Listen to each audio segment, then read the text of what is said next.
उनके घर में एक बेटी पैदा हुई। केशव के माँ बाप यानी कि जयंती के सास ससुर रघुनाथ और सुमित्रा अपने घर में पोती के आने की खबर से बहुत खुश थे।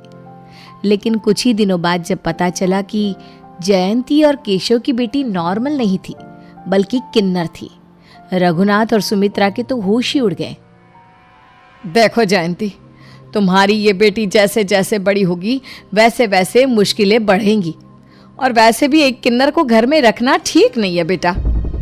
हाँ बहू, जितना जल्दी तुम इसे किन्नरों की बस्ती में देकर आ जाओगी तुम्हारे और हमारे परिवार के लिए ठीक रहेगा। माँ बाबूजी, मैंने और जयंती ने हमारी बेटी यानी कि राधा को पालने का फैसला लिया है। हम उसे किन्नरों को देकर नहीं आएंगे। ये कैसी बात कर रहे हो केशव? तुम चाहे इसका नाम राधा रख लो या मीरा, रहेगी तो ये किन्नर ही ना।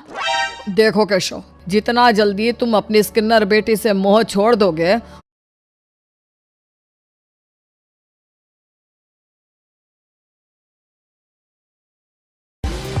रहेगी तो ये किन्नर ही ना। देखो केशव, जितना जल्दी तुम अपनी इस किन्नर बेटी से मोह छोड़ दोगे उतना ही जल्दी तुम्हारे और इसके दोनों के लिए बेहतर होगा। माँ बाबूजी, मैं आप दोनों के आगे हाथ जोड़ती हूँ, मुझे मेरी बेटी से अलग मत कीजिए। चाहे किन्नर हो या चाहे कुछ भी, मैं हमेशा अपने साथ रखना चाहती हूँ, इस घर का हिस्सा बनाकर। अब अगर तुम दोनों ने जिद कर ही ली है बेटा तो ठीक है, लेकिन याद रखना इस घर में रहकर इसे कभी अपने हिस्से का सम्मान नहीं मिल पाएगा। और मेरी एक शर्त है। कैसी शर्त माँ? तुम दोनों को अपनी दूसरी संतान को भी जन्म देना होगा। मैं जिंदगी भर एक किन्नर पोती की दादी बनकर नहीं रह सकती। कम से कम एक तो दुनिया को दिखाने के लिए नॉर्मल बच्चा इस घर में होना चाहिए ना। धीरे धीरे राधा बड़ी हो जाती है। जब वो 3 साल की हो जाती है तो जयंती और केशव के घर में एक और बेटी का जन्म होता है जो एकदम नॉर्मल होती है। जयंती और केशव उसका नाम मीरा रख देते हैं।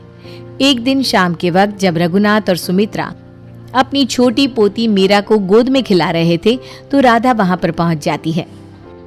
दादी दादी, आप हमेशा छोटी को ही अपने साथ खिलाते हैं, मुझे भी आपके साथ खेलना है। अरे दूर रह, खबरदार जो मेरे पास। लेकिन क्यों दादी? भाग यहाँ से। ये बड़ी मुझसे सवाल पूछती है दादी दादी दादी। मैं तो मेरी नन्ही सी पोती के लिए बड़ी सुंदर फ्रॉक लेकर आया हूँ। अरे मेरी मीरा के लिए। मुझे भी चाहिए फ्रॉक दादाजी, मुझे भी सुंदर फ्रॉक पहनना है। बाबूजी, अब राधा के लिए कुछ नहीं लेकर आए? इस किन्नर के लिए कुछ लाने के लिए मेरे पास पैसा नहीं है। लेकर जाओ इसे यहाँ से, और इसे ना बहुत दूर रखा करो। कितनी बार कहा है कि हम इसके दादा दादी नहीं है। कुछ साल और इसी तरह से बीत जाते हैं। अब राधा 10 साल की और मीरा 7 साल की हो चुकी थी। एक दिन सुमित्रा के दूर के रिश्तेदार उनके घर आते हैं। अरे नमस्ते भाई साहब, बहन जी, कैसे हैं आप? कितने सालों के बाद मिलना हो रहा है आपसे। अरे आप लोग तो आते ही नहीं। आज पता नहीं कैसे रास्ता भूल गए कि इधर आ गए। बहुत जरा जल्दी से पानी लेकर आना। तभी अचानक राधा अपने हाथ में पानी का ग्लास लेकर रिश्तेदार को देने के लिए आती है। अरे नहीं नहीं, एक किन्नर के हाथ का पानी पीकर हमें पाप का भागीदार नहीं बनना। आप तो जानते हैं भाई साहब, हम इन चीजों के कितने खिलाफ हैं। अरे ठीक कहते हैं आप, लेकिन कौन समझाए? हमारे बहू और बेटी की तो बुद्धि खराब हो गई है। राधा, कितनी बार कहा है तुमसे, घर पर कोई आए तो उससे दूर रहा करो। भागो यहाँ से। आई बड़ी पानी पिलाने वाली, निकलो यहाँ से। दादाजी ये देखिए ना, मेरे जूते खराब हो गए, मुझे नए शूज चाहिए। अरे क्यों नहीं मेरी पुत्ती, मेरी लाडली बिटिया रानी, आज तुम्हारे दादाजी को बाजार भेजकर तुम्हारे लिए जूते मंगवा दूंगी। ठीक है बच्चा? क्या बात है बहन जी, छोटी पोती कुछ ज्यादा ही लाडली लगती है आपकी। अरे क्यों ना हो, एक यही तो हमारे जीने का सहारा है। मेरी प्यारी मीरा, समझा समझा कर थक गई मैं अपनी बहू जयंती को कि अभी भी वक्त है, इस किन्नर को जाकर उन किन्नरों की बस्ती में छोड़ा है, लेकिन मानती ही नहीं। अरे इसके साथ हमारे बेटे का दिमाग भी खराब हो गया है, न जाने किसकी बातों में आ गया है। कब तक इस किन्नर को अपने घर में रखेगा, हमारी तो कुछ समझ में नहीं आता। सारे समाज के सामने मजाक बना कर रखा है हमारा। रिश्तेदार अपने घर चले जाते हैं और कुछ दिनों बाद जब सुमित्रा आंगन में बैठकर कुछ काम कर रही थी तो राधा वहाँ पर दौड़ती हुई आती है। दादी ये देखिए, आपकी साड़ी छत पर सूख रही थी ना, बाहर गली में गिर गई थी, मैं इसे जल्दी से उठाकर ले आई। दूर दूर रहना मुझसे। और तूने मेरी साड़ी को हाथ कैसे लगाया? मनहूस कहीं की, शर्म नहीं आती तुझे?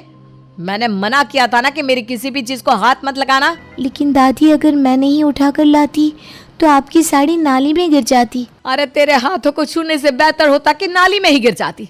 तूने मेरे कपड़ों को छुआ है, अब मुझे भी जाकर पवित्र होना पड़ेगा। जा यहाँ से। कितनी बार कहा है मेरे सामने आकर अपनी ये मनहूस शक्ल मत दिखाया कर। राधा रोते हुए वहां से चली जाती है। उसे समझ में ही नहीं आता था कि आखिर उसकी गलती क्या थी। उसके दादा दादी उससे इस तरह से क्यों व्यवहार करते थे। कुछ दिनों के बाद जयंती अपने सास ससुर के पास आती है और कहती है, मम्मी जी, पापा जी, जानते हैं राधा ने अपने स्कूल के डांस कंपटीशन में फर्स्ट प्राइज जीता है। और एक किन्नर करेगा भी क्या? किन्नरों को वैसे भी ना नाचना गाना करना ही आता है। नाची होगी वहां पर तालियां बजा बजा कर, और तुम्हें खुश होकर बता रही है कि फर्स्ट प्राइज जीता है। अब क्यों ऐसी बात कर रहे हैं बाबूजी? डांस तो नॉर्मल लड़कियां भी करती है ना। फिर अगर मेरी राधा डांस करती है तो इसमें क्या बुराई है? नॉर्मल लड़कियां डांस करती हुई नॉर्मल लगती है बहू, लेकिन एक किन्नर लड़की डांस करती हुई किन्नर ही लगेगी। तुम्हें ये बात कभी समझ में नहीं आएगी, इतना तो हम समझ चुके हैं। उसी वक्त मीरा दौड़ती हुई वहां पर आती है। आ गई मेरी लाड़ो रानी, जल्दी से मेरे पास आ। पता क्या चाहिए तुझे मेरी बच्ची? दादाजी, मुझे ना वो बड़े वाले घुंघरू चाहिए। बड़े वाले घुंघरू? लेकिन तुम क्या करोगी मेरी बिटिया? मुझे डांस करना है, छम छम करके नाचूंगी। मुझे डांस करना अच्छा लगता है। अरे वाह वाह वाह वाह, हम अपनी बिटिया रानी को एक नहीं दो दो जोड़ी घुंघरू ला कर देंगे। पापा जी, कहने को तो मीरा भी मेरी ही बेटी है, लेकिन अगर वो डांस करेगी तो क्या आपको बुरा नहीं लगेगा? देखो बहू, मीरा एक नॉर्मल लड़की है, वो डांस करते हुए सुंदर लगेगी, और जब तुम्हारी राधा नाचेगी तो ऐसा लगेगा जैसे कोई किन्नर तालियां बजा बजा कर नाच रहा है। तभी वहां पर केशव आ जाता है। रहने दो जयंती, माँ और बाबूजी इस बात को कभी नहीं समझेंगे, वो हमारी बड़ी बेटी को कभी नहीं अपनाएंगे। अरे क्या हो जाएगा उसे अपनाने से केशव? बताओ जरा, क्या हो जाएगा? क्या उसकी शादी होगी, बच्चे होंगे? क्या उसकी एक सामान्य जिंदगी होगी जैसी दूसरी लड़कियों की हो? जानता हूँ बाबूजी, जब मैंने और जयंती ने उसे पाल पोस कर बड़ा करने का फैसला लिया था, ये बात तो हम तब भी जानते थे। राधा की जिंदगी इतनी आसान नहीं होगी, लेकिन हमने उसे जन्म दिया है, हम उसे किसी और के हवाले नहीं कर सकते। सड़कों पर लोगों के आगे ताली बजा बजा कर पैसे मांगते हुए नहीं देख सकते। तो क्या करेगा बेटा? जिंदगी भर अपने घर में रखेगा, मुसीबत की तरह अपने सर पर बिठाकर? माफ कीजिए मम्मी जी, लेकिन राधा मुसीबत नहीं है, वो हमारी अपनी औलाद है। वक्त बीतता जाता है। राधा और मीरा अब जवान हो चुकी थी। राधा की शादी की उम्र हो गई थी, लेकिन जयंती और केशव जानते थे कि उसकी शादी कभी नहीं हो सकती। लेकिन राधा पढ़ाई लिखाई में बहुत तेज थी, और फिर एक दिन अच्छी खबर आई। मम्मी पापा, ये देखिए, मुझे एक बहुत अच्छी जॉब का ऑफर आया है। शाबाश मेरी बेटी, आखिर तूने वो कर दिखाया जिसका सपना मैं हमेशा से तेरे लिए देखा करती थी।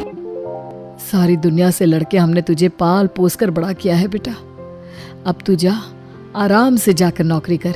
लेकिन मम्मी पापा, जब मुझे अपने ही घर में इतनी मुश्किलों का सामना करना पड़ा, तो क्या बाहर जाकर नौकरी करना आसान होगा? मैं जानता हूँ बेटा, तुम्हें अब से भी ज्यादा मुश्किलों का सामना करना पड़ेगा, और हो सकता है कि तुम्हारा सच सामने आने के बाद लोग तुम्हें नौकरी भी ना दे बेटा।